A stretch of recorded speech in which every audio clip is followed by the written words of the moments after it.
India 147 crore लोगों का देश है, लेकिन आज तक 11 से 15 ऐसे स्किल्ड प्लेयर्स नहीं खोज पाए जो देश को फीफा वर्ल्ड कप में पहुंचा सके।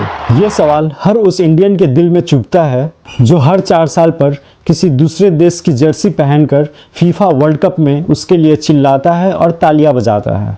आखिर ऐसा क्यों है? कब हम इंडिया की जर्सी पहनकर अपने देश को वर्ल्ड कप में खेलते देखेंगे? वक्त आ गया है कि हम सबको ये सवाल AIFF यानी ऑल इंडिया फुटबॉल फेडरेशन से करना होगा। क्या कमी है कि आज भी Indian mains football team FIFA ranking में 138-39वें रैंकिंग पर चल रही है? दोस्तों, AIFF की नाकामी और उनकी गलत पॉलिसी पे आज बात करेंगे और पूछेंगे कि आखिर वो कर क्या रहे हैं। तो वीडियो को पूरा देखिएगा। AIFF के पास 147 करोड़ आबादी में से 15 सॉलिड प्लेयर्स खोजने का ट्रांसपेरेंट स्काउटिंग सिस्टम ही नहीं है। यूरोप में बच्चे 6 साल की उम्र में एकेडमी में ट्रेनिंग शुरू करते हैं और हमारे यहाँ 16 साल की उम्र में पता चलता है कि फुटबॉल में ऑफसाइड नाम की भी कोई चीज़ होती है। आखिर इंडिया में ऐसा मैनेजमेंट सिस्टम क्यों है जो छोटे बच्चे को फुटबॉल अट्रैक्ट नहीं कर पाती है?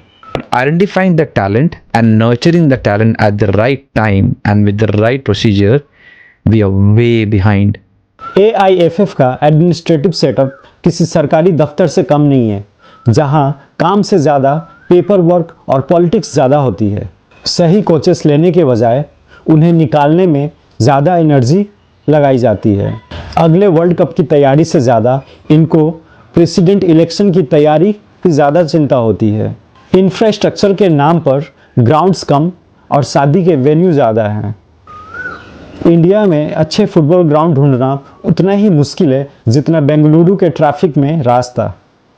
जो थोड़े बहुत ग्राउंड्स है वहाँ पे फुटबॉल के मैचेस कम और पॉलिटिकल रैलीज और शादियों के पंडाल लगते हैं। हमारे यहाँ इंटरनेशनल लेवल की ग्राउंड्स और फैसिलिटीज़ की भारी कमी है। प्लेयर्स वर्ल्ड क्लास टर्फ के बजाय खेत जैसे मैदान पर प्रैक्टिस करने को मजबूर हैं। AIFF अपने बजट के पैसों का सही इस्तेमाल भी नहीं करते। AIFF अगर अपने बजट के पैसों का सही इस्तेमाल करता तो आज भारत में भी वर्ल्ड क्लास इंफ्रास्ट्रक्चर होते। तो फिर फेडरेशन के पैसों का दुरुपयोग करने वालों पे कड़ी कदम क्यों नहीं उठाए जाते? फीफा रैंकिंग में इंडिया इतने नीचे हैं, लेकिन फिर भी AIFF के पास कोई लॉन्ग टर्म विज़न नहीं है। विज़न के नाम पर सिर्फ फेडरेशन के नाम बदले जा रहे हैं। क्यों AIFF हमेशा शॉर्ट टर्म फिक्सेस ढूंढता है? इंडियन सुपर लीग और इंडियन लीग के बीच तालमेल वैसा ही है जैसे इंडिया पाकिस्तान के रिश्ते। एक लंबा स्ट्रक्चरल डोमेस्टिक सीजन होने के बजाय हमारे लीग्स बहुत जल्दी ही ख़त्म हो जाते हैं। नेशनल टीम के प्लेयर्स को साथ में प्रैक्टिस करने के लिए 2 हफ्ते का वक्त भी मुश्किल से मिलता है। जब तक हमारा विज़न सिर्फ साउथ एशियन टूर्नामेंट जीतने तक लिमिटेड रहेगा, तब तक हमारा वर्ल्ड कप जीतने का सपना सिर्फ प्ले स्टेशन पर ही सच हो पाएगा। AIFF के पॉलिसी के बारे में क्या ही बताऊं। हाल ही में कमर्शियल पार्टनर ना मिलने की वजह से लीग स्ट्रक्चर पूरी तरह से डिस्टर्ब हो गई, जिससे प्लेयर्स का फ्यूचर दांव पर लग गया।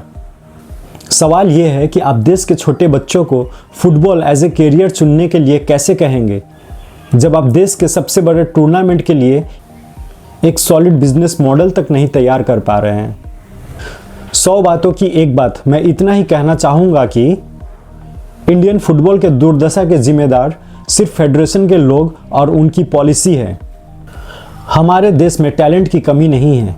भारत के कुछ राज्य जैसे वेस्ट बंगाल, मिजोरम, केरला, मेघालय और गोवा जैसे राज्यों में टैलेंट भरपूर पड़ी हुई है। बस उस टैलेंट को तराशने वाला सिस्टम नहीं है। इसके कसूरवार स्पोर्ट्स मिनिस्ट्री और फेडरेशन के लोग और उनकी पॉलिसी है। जनता सिर्फ विजन को डॉक्यूमेंट पर देखकर थक चुकी है। अब उन्हें बदलाव मैदान पर चाहिए। टैलेंट को AC वाले कमरे में बैठकर नहीं, बल्कि गली और मैदान में जाकर ढूंढने होंगे।